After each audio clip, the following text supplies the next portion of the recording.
Hey guys, welcome back to the Predictions League Week 20. Right, I'm going to put that sign down now. Guys, we're just going to rattle through these ones. I don't think there's much point going into huge detail on this video because we'll have the Facebook Live session later.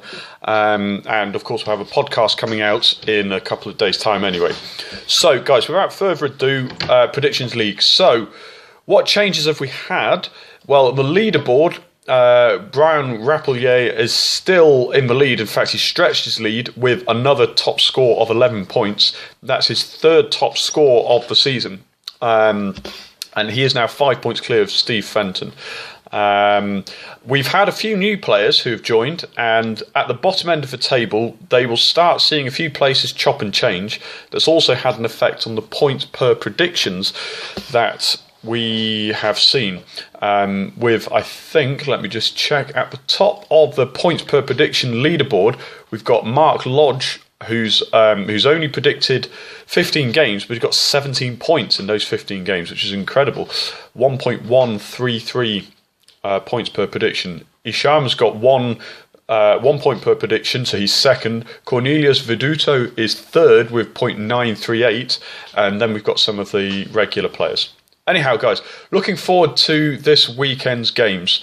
So, on Friday, tomorrow, Angie at home to Gazvik Orenburg. Sorry, excuse my terrible use of Gazvik Orenburg. The previews I write for Chinese website insist on calling them by the old name, FC Orenburg.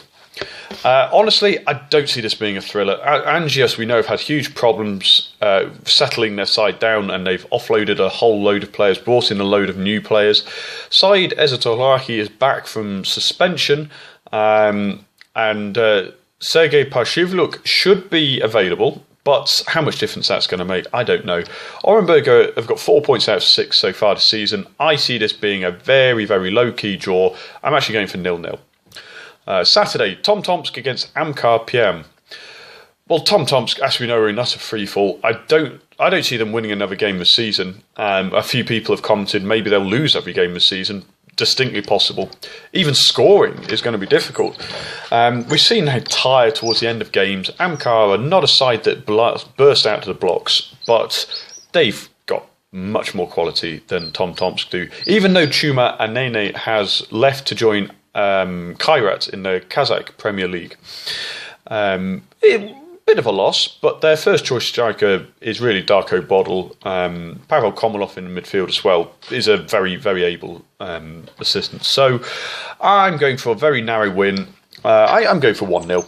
It's, again, not a thriller. Amkar are specialists in that scoreline. They don't have a great away record this season, Amkar, admittedly. Only won one game all season on the road, but this is Tom Tomsk, so 1-0 to Amkar. Next, Ural against Rubin Kazan. This is a bit of a dress rehearsal for the Russian Cup semi-final coming up in about 3 weeks' time. Rubin, we've all agreed, I think, that they've had a relatively settled winter transfer window. They've offloaded the more expensive of their foreign stars. They haven't brought anybody in, but I don't think they needed to. Ural welcome back. No, in fact, sorry, what am I talking about? They have Gregor Balazic suspended after he was sent off, last week. Pavlyuchenko doesn't look any closer to coming back from fitness. So, really, I think this is going to be quite a tight game. Rubin are the better side on paper, there's no denying that. I actually see this being a draw. I'm going to go for 1-1. Okay, moving on. Lokomotiv Spartak, a Moscow derby. Now, this game is quite hard to call, really, because Spartak now have an 8-point advantage, and you could look at that one of two ways. It could either be the case that they have the confidence and they're going to push on and press home the advantage, and they have the momentum, they have the ability, they have the players available. Quincy Promes is back, was back last week even, I should say. But then on the other hand, Lokomotiv also, they're still waiting for Jefferson Farfan to be fit to actually make his debut, but Ari is absolutely flying already. Let's see, Glushkov and Luis Adriano are both injured for Spartak, so that's a bit of a miss for them. However, I think this is going to be On balance, I'm going for a Spartak win. Lokomotiv have shown slight inconsistency in recent weeks, so I'm going to go with I'm going to go for Spartak win. Like I say, I'm going to go with just 1-0. I'm not being exciting there, but I don't think there's going to be much more in it. Next up, Krylia against Rostov. Krylia's new signing, Artyom Gromov, who's joined from Dynamo Kiev, he is fully fit. He is available. Gianni Bruno is also available, which is actually a very big boost for Krylia after losing Johan Molo.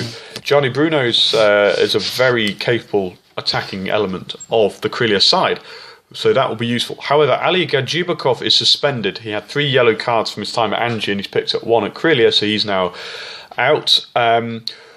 Rostov, well, of course, Rostov tonight are playing Manchester United in the second leg of their Europa League knockout round, which only gives them, once they've travelled back to Rostov, it gives them effectively a day to prepare, one full day to prepare before this game. Vladimir Granat is out with a fractured broken collarbone. He's been to Germany for surgery. Soslan Janaev, it's debatable whether he will be available. It's unlikely he'll be fit for this game. Gatsgan is suspended again. This is his 5th suspension this season already. He's only been on the pitch for something like 22 games in the entire season, and he's had 5 suspensions already. So he's out. But otherwise, they have a full complement of players available. I think because of the stresses of their European escapades, because Krylia have 1 or 2 players available they didn't have last week, I'm going for a draw in this one. I'm actually going for 0-0. Again, I know it's low scoring, but as we all know, Russian Premier League is not a high scoring league. So 0-0 for me. Next up, Terek against CSKA. This is a really, really tricky one to call, if I'm honest. CSKA up to second. They have overtaken, Zenit in the table. They're level on points, but they're ahead of them, on head-to-head record. So they've now got Champions League spot in their sights, and if I'm honest, they are looking quite strong. Pontus Wernbloom back from suspension. His first ever red card in Russia. That's quite a surprise, wasn't it? 133 games for CSKA, 1 red card. He is a serial yellow card accumulator, but that was his first ban. But he's back. It's possible that Zoran Tosic will play at left wing back because Georgi Shenikov is still a major doubt. Vasily Berezutski he's not actually been as much of a regular as you would have thought. His brother, his twin, Alexei, has played quite a lot in recent weeks in the Premier League. Terek Grozny, they have a few doubts. Georgi Grozov, Oleg Ivanov, Rodolfo, they're all... It's questionable whether they'll be available. Ivanov, I suspect, probably will play a part. Gabriel Torje is injured with a back injury. So, overall, I have to say I think CSKA are slight favourites. We all picked out Terek as a team who might crack on as dark horses for European qualification in the winter break, but they've looked less than convincing so far in their 2 games.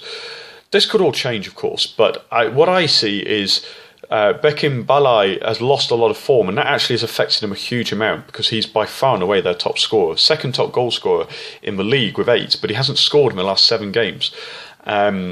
And Bernard Berisha is yet to really show the form he did for Anji, or certainly the good form he showed in patches for Anji.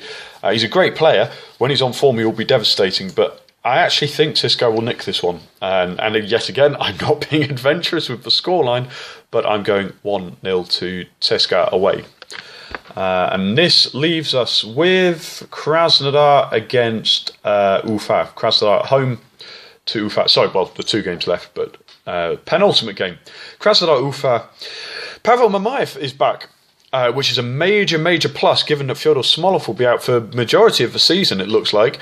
So Vonson has looked pretty decent as the lone striker, and he scored against...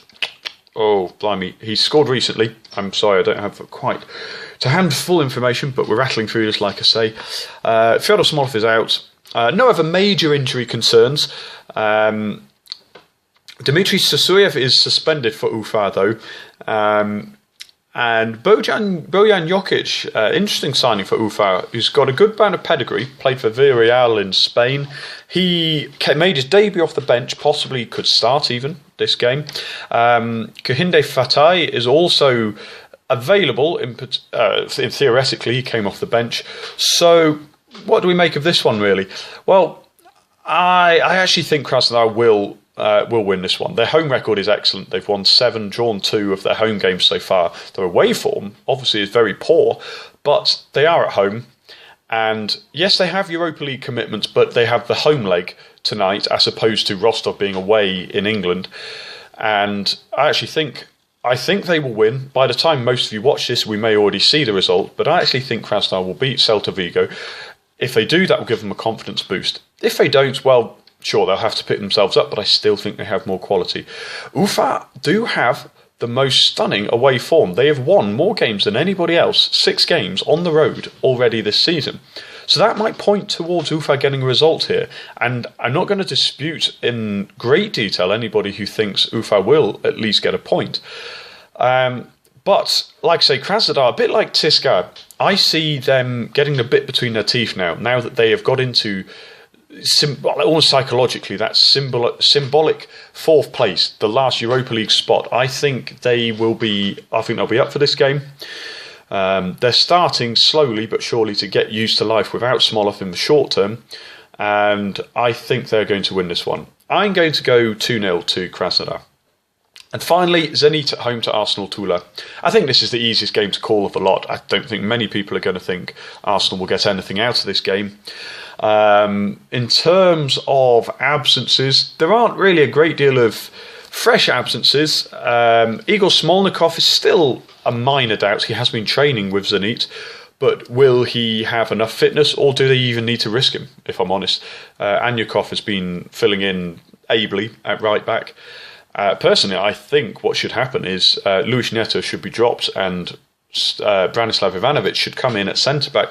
It's quite shocking to me that Ivanovic has come in as a big-name signing, has not started a league game yet.